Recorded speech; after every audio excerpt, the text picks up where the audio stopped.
وهدوء الجبهة في لبنان والوضع في العراق حتى يتوقف العدوان الإسرائيلي على إخواننا الصامدين. The Security Cabinet recently approved the legalization of 5 settlement outposts and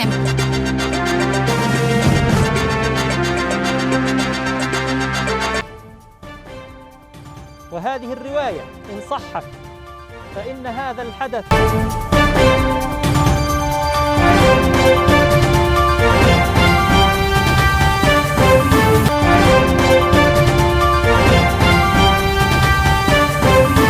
Moltan kabajamtoota hordoftoota keenya oduuwwan ammee idil addunyaa baha gidduu galeessaa isin dhageessifna dura dursine viidiyoon ganama nuti maxxansineetiin turre sababa riippoorta nutti ta'een sagalee mujaahidota jajjabeessuun dagatina riippoorti waan ta'eef dileet goone jechuu barbaadaati oduuwwan guyyaa kanaa isin dhageessifna dura dursuudhaan matootii oduutiin hangafna. Hamas loltoota Israa'el sagal kaaba Gaazaa kutaa Shajiyaa jedhamutti biyyootti dabaluu Hindustaan Indian Times gabaasa bal'aa dhaqabna. Dirooniiwwan galaana jalaan balali'anitti haayiparsoonikitti fayyadamuun humni gamtaa'umtii fi Islamic Resistance Group jedhaman dooniiwwan Israa'el 4 barbadeessuu ijoo miidiyaalee ta'ee jira. Asa haloo deebii Hizbollaan mooraa waraanaa Israa'el gar malee yeroo duraatiif miidhaa cimaa dhaqqabsiisu Ameerikaan boombiiwwan 27,000 ta'an Israa'eliif kennuu wal qabate Raashiyaan akkasumas tarkaanfiiwwan barbaachisu kamiifuu Hizbollaa waraanaa fi meeshaa waraanaatiin gargaaruuf waadaa seente kan jedhan taas miidiyaa fi akkasumas Times of India Al Arabiyaa irraa qabannee dhiyaannee jira. Jeettiiwwan Raashiyaa gaarreen Goolan kaaba baha Sooriyaa mooraa Ameerikaa fi Israa'el rukutuun gabaasa miidiyaalee Hindustaan Almaadiyaa akkasumas Indian Times Wiho First Post Al Jazeera balballoomii keessatti qabannee dhiyaanna. Saayitaanuun waraanni muummee Iraan guddichi lola Libaanoositti Hizbollaa wajjin akka hirmaatu beeksisuudha.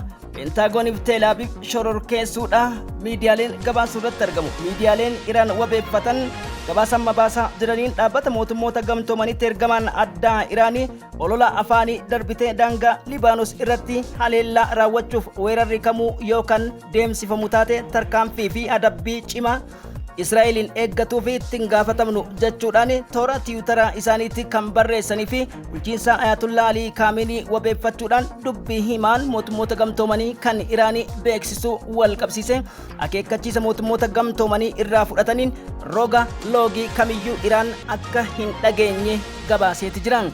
Itti dabaluun miidiyaaleen idil addunyaa hedduu wal harkaa fuudhuudhaan maddeen Al Jazeera wabeeffatan akka jedhanitti haleellaa Israa'el daangaalee Libaanos irratti fudhatteen wal qabateen Al Jazeeraan misaayilota dirooniiwwan Hizbollaa 25 caalaniin kutaa Galiilaa jedhamutti Israa'el dhaabbii waraanaa oomisha industirii 3 miidhamuu wabeeffachuun Hizbollaan meeshaa cimaa qabaachuu isaas Israa'el har'a ifa gooteerti. Misaayilota fageenya kiiloomeetira 1,500 imalan maayilii gurguddoo barbadeessuu danda'an holqoota gurguddoo Hizbollaa keessatti arguu Al Jazeera wabeeffachuun gabaasanii jiran. Hoogganaan Hizbollaa Hassan Nasrallah waraanni isaanii galgala kanarraa eegalee meeshaawwan gurguddoo fayyadamuu akka qabusi ajaja dabarsu jechuun maddeen Almaadiyaa wabeeffatan Hindustaantii fi taas miidiyaan gabaasanii jiran. Oduuwwan ijoo isin dhageessifnee fi akkasumas baha gidduu galeessatti deeggarsa Ameerikaatii fi kisaaraan Hamas Israa'el irratti dhaqqabsiisan miidiyaalee idil addunyaa fi xiinxaltoonni miidiyaalee qaama balballoomii Al Jazeera Al Arabiyaa Wiho Hindustaan Times of India Interfact Newspeak fi taas miidiyaa wabeeffachuudhaan hanga teelegiraafitti balballoomii oduu gurguddoo qabannee dhiyaanneeti jirra. Irnaaf Almaadiyaan mal wabeeffatan kabajamtoota hordoftoota keenya haleellaa Hizbollaatii wal qabsiisee boombiiwwan 27,000 Ameerikaan kenniteef Qatar akkasumas Iraanii fi Raashiyaan maal jedhan Chaayinaanoo oduun haarofti isiin asiin baate maali kan jedhus balballoomii oduutti dhiyaadha.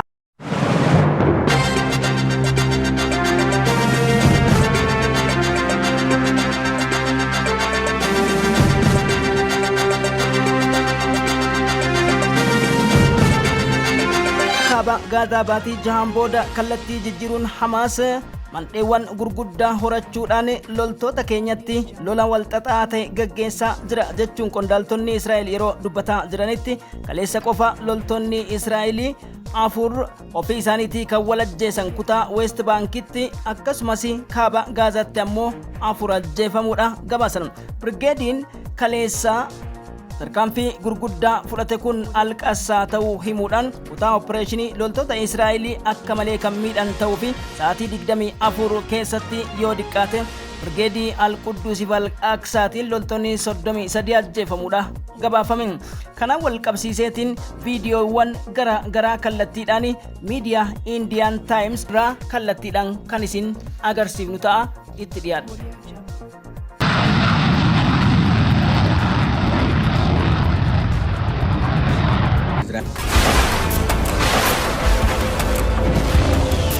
Israeli Security Cabinet recently approved the legalization of 5 settlement outposts.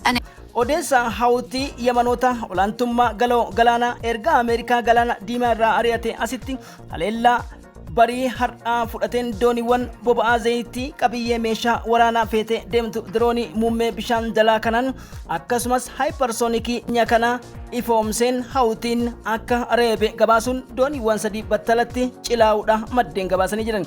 Miidiyaa Hawtii wabeeffachuun Hindustan First Post akkasumas Indian Times akka gabaasanitti dubbii himaan Hawtii humna gamtaa Islaamaa Iraaqii wajjin ta'uun magaalaa Haifaa misaa'ilaan bobeessuus himameeti jira. Lan qulqulloota irratti deemuu hanga dhaabbatutti tarkaanfiin kenna cimee itti fufa kana kan jedhe dubbii himaa Hawtiiti.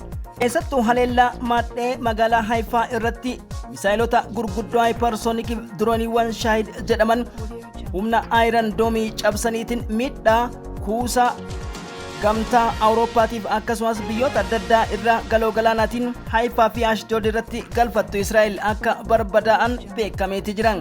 Kana wal qabsiisee garaagarummaa sa'aatii 4tti Israa'el oduu gaddaa gaarreen Goolan dhiyeenya mooraa loltoota Ameerikaa fi Israa'el leenjii humnoota faallaa mootummaa Bashar al-Assad kan Sooriyaa ta'an jeettiiwwan Raashiyaa Su-35 jedhaman eessaa dhufanii kan hin beekne haleellaa cimaa dhoo'insaan guutame raawwachuu dubbii himaan mootummaa Raashiyaa Dimitri Peskov haleellaa keenyaan fudhatteef deebiita akkasumas wal argaan keenyaa fi Israa'el Libaanos irratti jechuun dhaadachuu isaanii gabaafamee jira.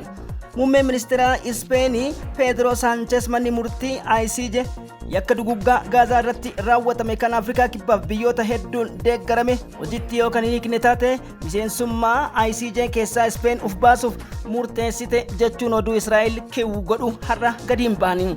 Hanga waliigalaa ICJ fi akkasumas barreessaa mootummoota gamtoomanii Antooni Guutareeziif xalayaa barreessaniin manni murtii ICJ olaantummaa seeraa kan waliigala mootummoota gamtoomanii hojiitti yoo hiikuu baate maadhee miseensummaa keessaa akka Ispeen of haqxu muummeen ministeera Pedro Sanchez beeksanii jiraniin.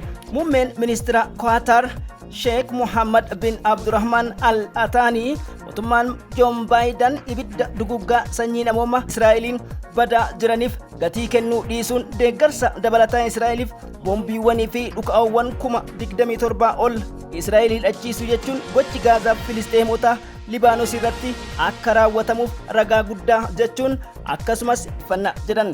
Tibba darbe boombiiwwan 2,000 Gaazaan kan barbadoofte boombiiwwan dhukaa'oo 27,000 deeggarsa Israa'el kennuu jechuun Libaanosiin qofa osoo hin ta'in duguggaa Gaazaatiif seenaa keessatti yakka kan qooddattu Ameerikaa jechuun dheekkamsa dhageessisu Al Jazeeraaf Al Arabiyaan gabaasanii jiran. Akka maddeen Al Arabiyaan jedhanitti Sheikh Mohammed bin Abdurrahman Atani Iraanin cinaa dhaabbachuudhaaf tibba darbe wabii kan taasifate gabaasni Al Arabiyaan gabaase Qatar bifa kamiinuu dippiloomaasii Ameerikaa faana qabdu akka kuttus har'a beeksifteeti jirti. Dhisa itti aanuun waraanni muummee Iraan guddichi lola Libaanositti Hizbollaa wajjin akka hirmaatu beeksisuudha.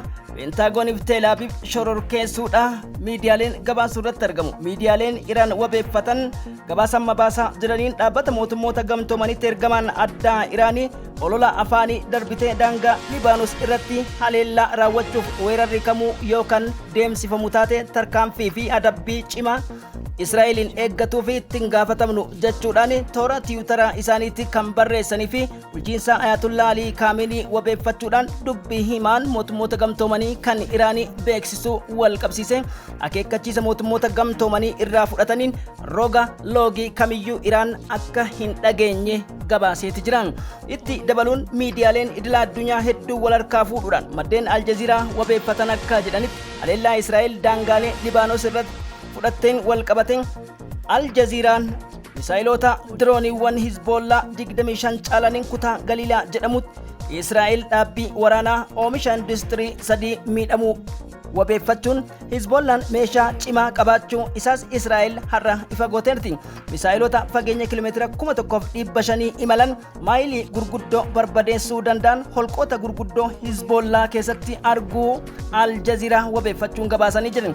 Hoogganaan Hizbollaa Hassan Nasrallah waraanni isaanii galgala kanarraa eegalee meeshaawwan gurguddoo fayyadamuu akka qabus ajaja dabarsu jechuun maddeen almaadiyaa wabeeffatan Hindustaantii fi Taas miidiyaan gabaasanii jiran.